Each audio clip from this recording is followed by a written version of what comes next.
नमस्कार विद्यार्थियों, मैं रुचि दुबे, सहायक आचार्य शिक्षा शास्त्र विभाग, इलाहाबाद विश्वविद्यालय प्रयागराज से।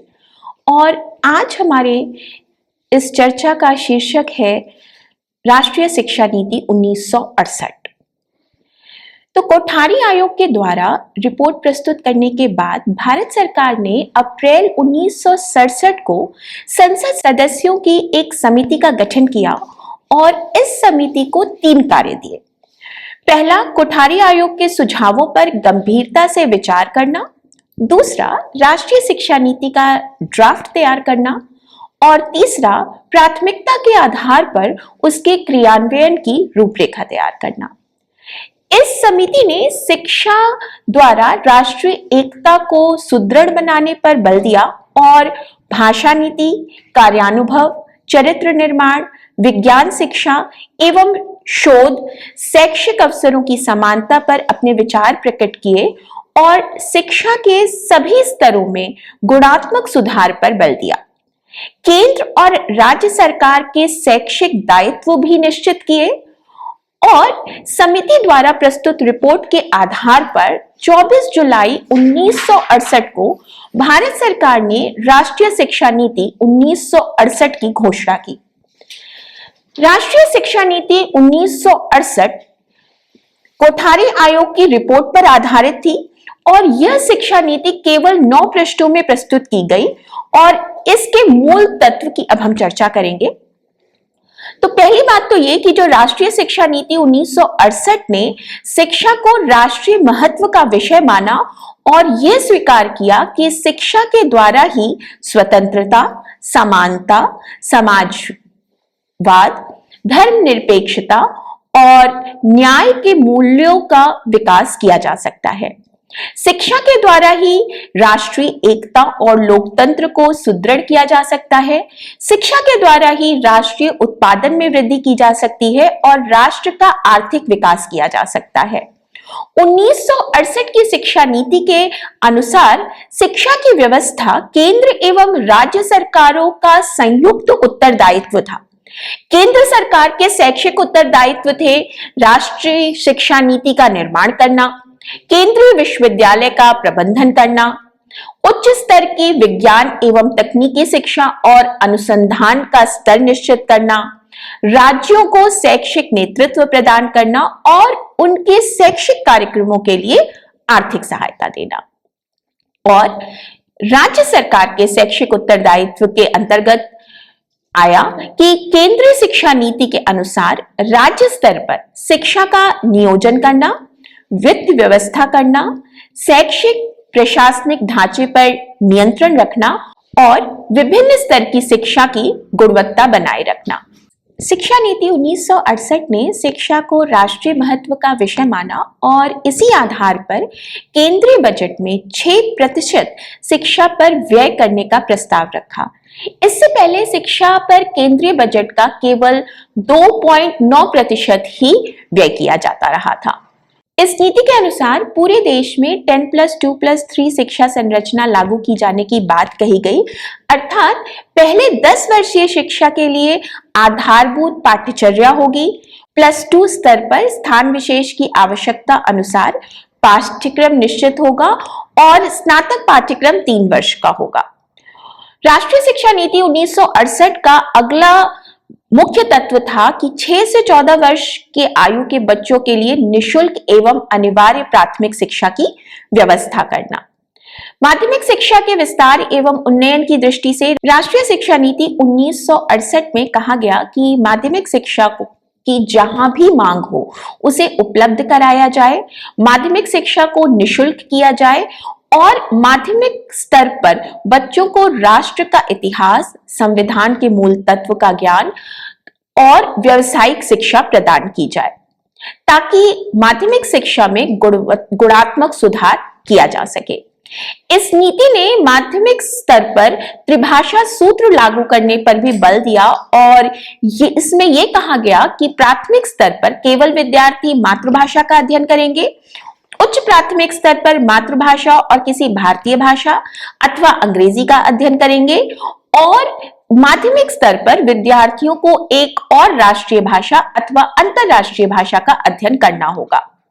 भाषा के संदर्भ में ही राष्ट्रीय शिक्षा नीति 1968 में भारतीय भाषाओं के विकास पर बल दिया गया और इसके लिए राष्ट्रभाषा हिंदी के प्रचार करने और संस्कृत की शिक्षा के लिए उचित कदम उठाने की बात कही गई।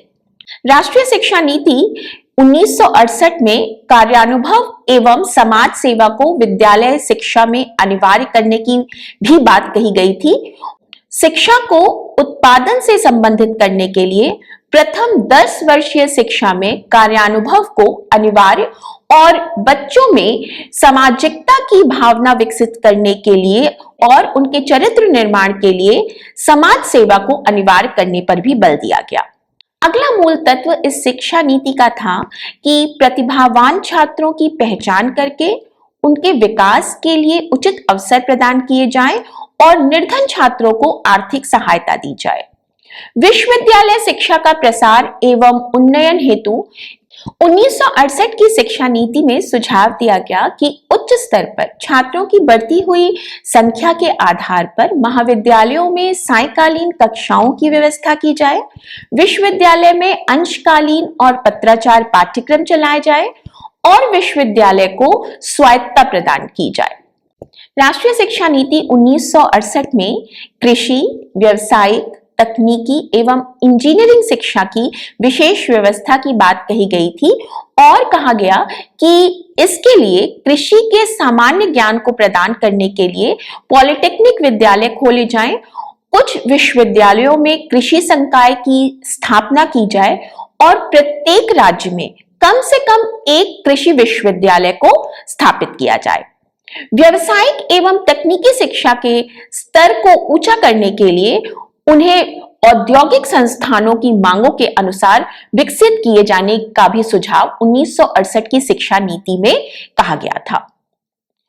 राष्ट्रीय शिक्षा नीति 1968 में विज्ञान और वैज्ञानिक अनुसंधान पर विशेष ध्यान दिए जाने की बात कही गई, जिससे देश का आर्थिक विकास और समाज का आधुनिकीकरण हो सके। विज्ञान शिक्षा और वैज्ञानिक अनुसंधान हेतु प्रथम 10 वर्षीय शिक्षा में विज्ञान और गणित को अनिवार्य करने एवं विश्वविद्यालय स्तर पर विज्ञान की उच्च शिक्षा और विज्ञान के क्षेत्र में शोध कार्य को प्राथमिकता देने का भी उल्लेख 1968 की शिक्षा नीति में हुआ था। इसी क्रम में आगे बढ़ते हुए शिक्षा के गुणवत्ता हेतु 1968 की शिक्षा नीति में यह भी कहा गया कि उच्च स्तर की पाठ्यपुस्तकों का निर्माण हो, जिसके लिए विद्वान लेखकों को प्रोत्साहित किया जाए और उन्हें आर्थिक सहायता दी जाए। परीक्षा संबंधी सुधार हेतु राष्ट्रीय शिक्षा नीति 1968 ने कहा कि बाह्य परीक्षाओं के महत्व को कम किया जाए एवं आंतरिक एवं सतत मूल्यांकन पर अधिक बल दिया जाए। हर स्तर की परीक्षा को विश्वसनीय एवं वैध बनाने के उपाय किए जाएं।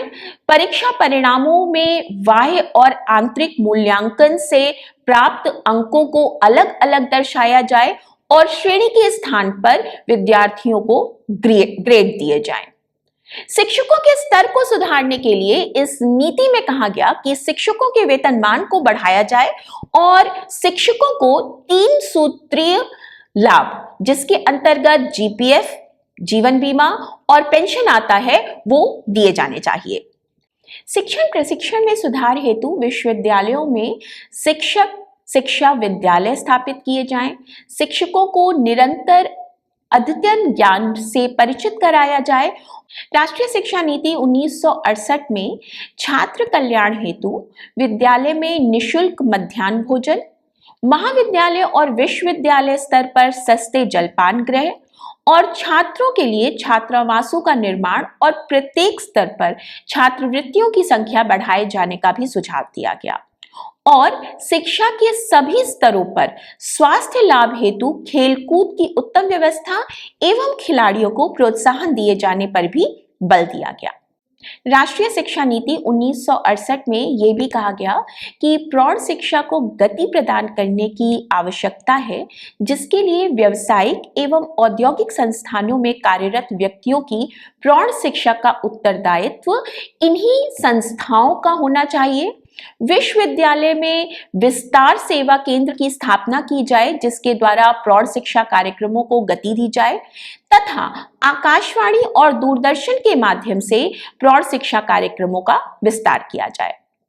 राष्ट्रीय शिक्षा नीति 1968 में शैक्षिक अवसरों की समानता को प्राप्त करने के लिए भी प्रावधान दिए गए और यह कहा गया कि जाति, लिंग, धर्म, स्थान आदि के आधार पर शिक्षा में कोई भेदभाव न किया जाए तथा शिक्षा के समान अवसर प्रदान किए जाने के लिए सभी बच्चों की पहुंच की दूरी के अंदर प्राथमिक विद्यालय स्थापित किए जाए। बालिकाओं, पिछड़ा वर्ग, अनुसूचित जाति, अनुसूचित जनजाति और अल्पसंख्यक वर्ग के बच्चों की शिक्षा का ध्यान दिया जाए। पहाड़ी क्षेत्रों के बच्चों की शिक्षा की व्यवस्था की जाए। शारीरिक दृष्टि से विकलांग और मानसिक दृष्टि से पिछड़े हुए बच्चों के लिए अलग से विद्यालय स्थापित किए जाएं। प्राथमिक शिक्षा निशुल्क की जाए और छात्रों को छात्रवृत्तियां दी जाए। तो अभी तक हमने चर्चा करी राष्ट्रीय शिक्षा नीति 1968 के मूल तत्वों की। अब बात करते हैं इस नीति के मूल्यांकन के बारे में। शिक्षा संबंधी नीति का मूल्यांकन समाज के लिए उसकी उपयोगिता के आधार पर किया जाता है, क्योंकि हमारा राष्ट्र एक विकासशील एवं लोकतांत्रिक राष्ट्र है। इसकी अपनी कुछ मूलभूत आवश्यकताएं हैं और कुछ लक्ष्य हैं और इन्हीं आधारों पर राष्ट्रीय शिक्षा नीति 1968 का मूल्यांकन किया गया और इसमें कुछ गुण एवं दोष पाए गए, जिसकी चर्चा अब हम करेंगे। पहले बात करते हैं कि राष्ट्रीय शिक्षा नीति के गुण क्या थे। राष्ट्रीय शिक्षा नीति 1968 के गुण की अगर हम बात करें तो वो कुछ इस प्रकार से निकल के आते हैं। पहली चीज तो इस राष्ट्रीय शिक्षा नीति में शिक्षा को राष्ट्रीय महत्व का विषय माना गया और इस पर केंद्रीय बजट का 6% व्यय करने की प्रस्ताव दिया गया। पूरे देश में समान शिक्षा संरचना 10+2+3 लागू करना स्वीकार किया गया। अनिवार्य एवं निशुल्क प्राथमिक शिक्षा की व्यवस्था पर बल दिया गया। माध्यमिक शिक्षा के विस्तार के साथ उसके गुणात्मक सुधार पर भी बल दिया गया। भारतीय भाषाओं के विकास पर बल दिया गया। प्रतिभावान छात्रों को पहचान कर उनकी शिक्षा की उचित व्यवस्था करना केंद्रीय सरकार का उत्तरदायित्व माना गया। विश्वविद्यालय शिक्षा के प्रसार के साथ साथ उसके गुणात्मक सुधार पर बल दिया गया। कृषि, व्यवसाय, तकनीकी एवं इंजीनियरिंग की शिक्षा पर इस नीति पर विशेष ध्यान दिया गया। इस नीति में परीक्षा प्रणाली में सुधार हेतु भी अनेक सुझाव दिए गए थे। शिक्षकों के स्तर को बढ़ाने, उनके वेतनमान को बढ़ाने और सेवा शर्तों को सुधारने पर बल दिया गया। छात्रों के कल्याण के लिए अनेक योजनाएं प्रस्तुत की गई। प्रौढ़ शिक्षा को महत्व दिया गया और शिक्षा के द्वारा समाज में आधुनिकीकरण पर बल दिया गया। सभी को शिक्षा प्राप्त करने के समान अवसर प्रदान करने की भी योजना इस नीति में बनाई गई थी। केंद्र और प्रदेश की शिक्षा बजट में बढ़ोतरी की गई। उच्च शिक्षा, व्यावसायिक शिक्षा, तकनीकी शिक्षा और शिक्षक शिक्षा का विस्तार हुआ। विश्वविद्यालय एवं महाविद्यालयों में राष्ट्रीय सेवा योजना की शुरुआत हुई। तो अब बात करते हैं राष्ट्रीय शिक्षा नीति 1968 के दोषों की। पहली बात तो ये कि इस नीति में केंद्र और राज्य सरकार के शैक्षिक उत्तरदायित्व तो निश्चित किए गए, लेकिन ऐसे किसी अधिनियम की बात नहीं कही गई जिससे उन्हें अपने उत्तरदायित्व निर्वाह करने के लिए बाध्य किया जा सके। इस नीति का दूसरा दोष था कि प्रथम 10 वर्षीय शिक्षा के लिए जिस आधारभूत पाठ्यचर्या की बात की गई वो बहुत ही विस्तृत थी। उसमें कार्यानुभव, राष्ट्र सेवा कार्य को भी सम्मिलित किया गया था, जिसकी वजह से यह शिक्षा बहुत ही बोझिल बन गई थी। तीसरा दोष इस नीति का यह था कि माध्यमिक स्तर पर जिस त्रिभाषा सूत्र को लागू करने की बात कही गई वह दोषपूर्ण थी। जिसका कारण यह था कि शुरुआत में तो त्रिभाषा सूत्र पूरे देश में राष्ट्रभाषा हिंदी की शिक्षा को अनिवार्य करने के उद्देश्य से लागू किया गया था। कोठारी आयोग द्वारा प्रस्तावित त्रिभाषा सूत्र में अहिंदी क्षेत्रों में बच्चों को हिंदी अथवा अंग्रेजी में से किसी एक भाषा लेने की छूट दी गई थी और यहीं पर त्रिभाषा सूत्र की मूल भावना का उद्देश्य जो था वो पूरा नहीं हो सका।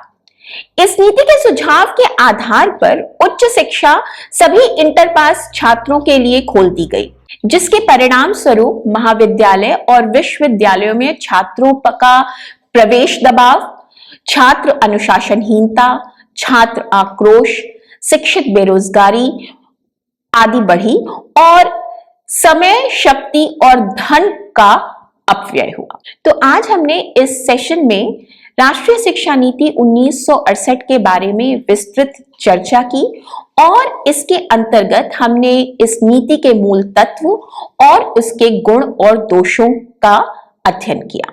धन्यवाद।